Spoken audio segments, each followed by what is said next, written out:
Hi there, boys and girls. I'm here with my dog Milo, and we're getting ready to read chapter 3 in our story 11. Let's begin. Chapter 3 is called Man in the Mirror. When Alex woke up the next morning, he was 11. Simple as that.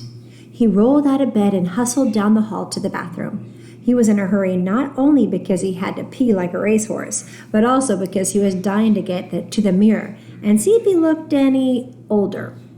Alex gazed at his reflection for a very long time. Yep, definitely older. Probably start shaving soon, he thought. Like Dad. Alex remembered what he said to his father last night. He replayed it in his head, trying to convince himself that he'd said it so quietly under his breath that maybe his dad hadn't heard. He shook it off, trying to get the good feeling back. In the bright light of a new day, his mom and dad's resistance to getting a dog made perfect sense. It had to be a trick to throw him off the scent. Of course they would pretend he wasn't getting the dog, otherwise it wouldn't be a surprise.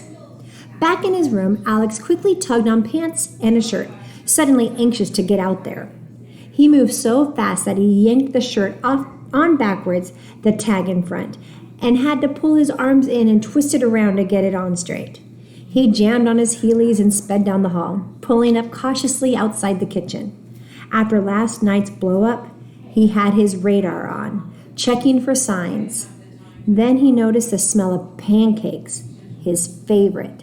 Mom cooked his favorite dinner last night and his favorite breakfast today. Would she really do that if she were trying to punish him or deny him one birthday wish?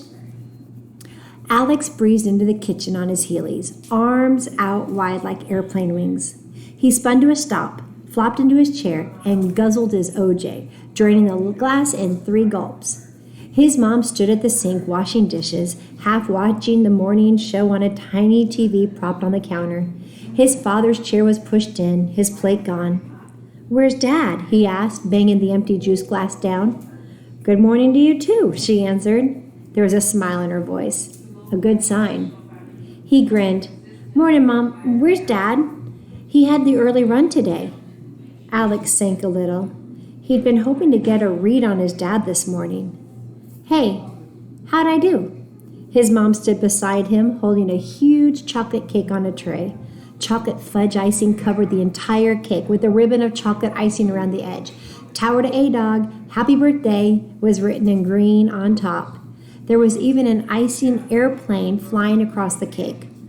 "Whoa," said Alex. She smiled and kissed him on the head.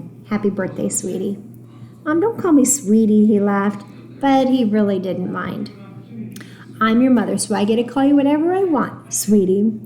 He reached out with his fingers to swipe at the icing, but she was too quick. "Aha, this is for tonight."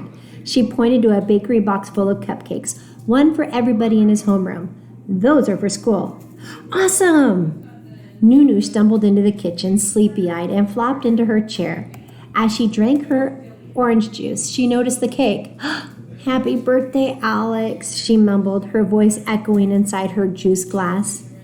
Alex's mom slid a plate of steaming hot pancakes in front of him. As he drowned them in butter and syrup, he decided that last night had just been a hitch. His parents were trying to surprise him. He'd pushed too hard, and he'd somehow gotten into a stupid fight with his dad. But now everything seemed to be okay. The greatest birthday ever was back on track. "Alex, you're going to miss the bus." His mom gave the school bus driver an apologetic wave. The driver, a sour-faced woman named Mary Jo, responded by honking again. Alex finally appeared at the door, hoisting his enormous backpack on with a grunt. His mom handed him the bakery box full of cupcakes. "Now look, no eating these on the bus. These are for your party and homeroom at lunch. Got it?" "Of course, Mom," he answered with excessive politeness. "I would never do something so immature." "Okay.